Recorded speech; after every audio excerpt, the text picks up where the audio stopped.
So there was one poster that did a cost analysis based on claims data, looking at, in particular, type 1 SMA patients. This included a separate analysis for patients who had not been receiving nusinersen versus patients who had been receiving nusinersen. The cost of nusinersen as well as the administration costs were excluded from the patients who were receiving nusinersen. And what was seen was that there was a lower cost and healthcare utilization in the patients that had been receiving nusinersen.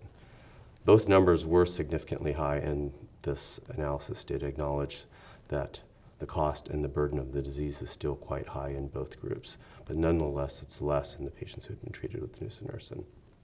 This also suggests that the burden is still quite high in patients treated with nusinersen, but that other measures can be taken, such as earlier diagnosis, earlier treatment, and potentially looking at other therapies that may have added benefit to these patients.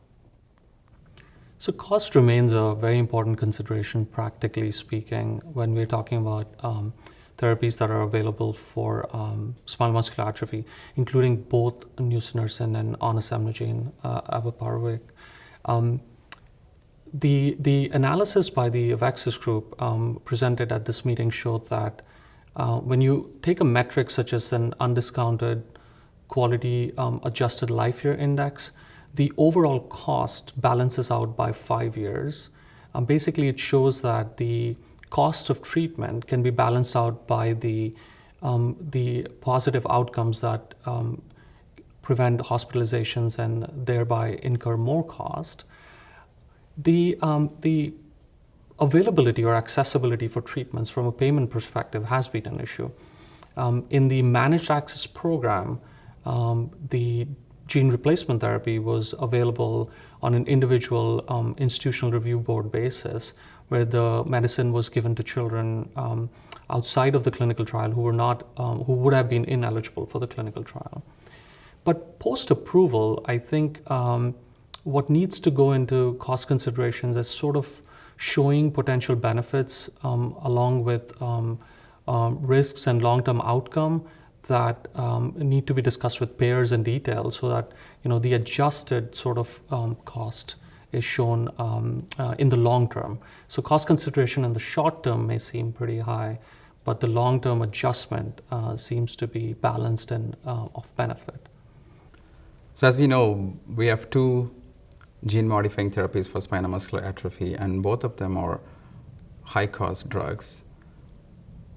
And the centers that are providing these treatments are working vigorously with the administrations to come up with a protocol or strategies to how are we going to approach these high-cost drugs in getting these patients treated, because the cost of the medication should not keep us from treating these patients with spinal muscular atrophy.